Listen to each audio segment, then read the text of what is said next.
Alors bonjour à tous, aujourd'hui nous continuons notre lecture du catéchisme de l'Église catholique au travers du compendium et nous en sommes rendus à la question numéro 388 qui est qu'est-ce que la charité?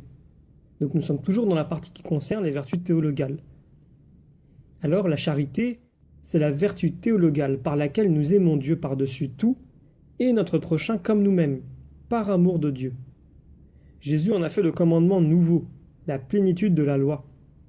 Elle est le lien de la perfection, le fondement des autres vertus qu'elle anime, inspire et ordonne. Nous lisons en 1 Corinthiens chapitre 13.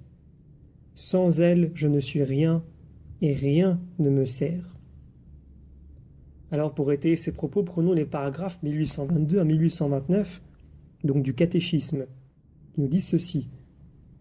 La charité est la vertu théologale par laquelle nous aimons Dieu par-dessus toute chose pour lui-même et notre prochain comme nous-mêmes pour l'amour de Dieu. Jésus fait de la charité le commandement nouveau. En aimant les siens, jusqu'à la fin, il manifeste l'amour du Père qu'il reçoit. En s'aimant les uns les autres, les disciples imitent l'amour de Jésus qu'ils reçoivent aussi en eux. C'est pourquoi Jésus dit « Comme le Père m'a aimé, moi aussi je vous ai aimé. Demeurez en mon amour. » Ou encore « Voici mon commandement, aimez-vous les uns les autres comme je vous ai aimé. » Fruit de l'esprit et plénitude de la loi, la charité garde les commandements de Dieu et de son Christ. Demeurez en mon amour. Si vous gardez mes commandements, vous demeurerez en mon amour. Toujours Jean chapitre 15. Le Christ est mort par amour pour nous alors que nous étions encore ennemis, nous rappelle Romains chapitre 5. Le Seigneur nous demande d'aimer comme lui jusqu'à nos ennemis, de nous faire le prochain du plus lointain, d'aimer les enfants et les pauvres comme lui-même. L'apôtre saint Paul a donné un incomparable tableau de la charité, puisque nous pouvons lire en 1 Corinthiens chapitre 13 « La charité prend patience, la charité rend service, elle ne jalouse pas, elle ne plastronne pas, elle ne s'enfle pas d'orgueil, elle ne fait rien de laid, elle ne cherche pas son intérêt, elle ne s'irrite pas, elle n'entretient pas de rancune, elle ne se réjouit pas de l'injustice, mais elle trouve sa joie dans la vérité. Elle excuse tout, elle croit tout, elle espère tout, et elle endure tout. Sans la charité, dit encore l'apôtre, je ne suis rien. Et tout ce qui est privilège, service, vertu même. Sans la charité, cela ne me sert de rien.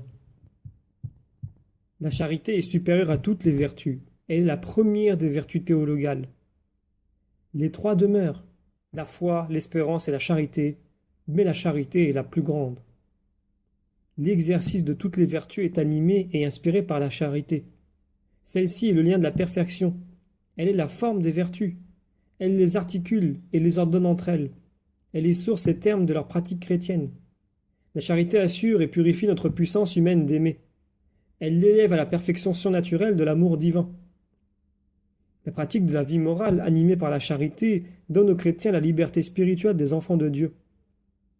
Il ne se tient plus devant Dieu comme un esclave, dans la crainte servile, ni comme le mercenaire en quête de salaire, mais comme un fils qui répond à l'amour de celui qui nous a aimés le premier.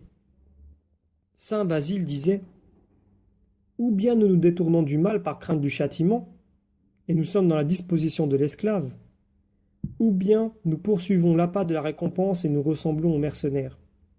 Ou enfin, c'est pour le bien lui-même et l'amour de celui qui commande que nous obéissons, et nous sommes alors dans la disposition des enfants. » La charité a pour fruit la joie, la paix et la miséricorde.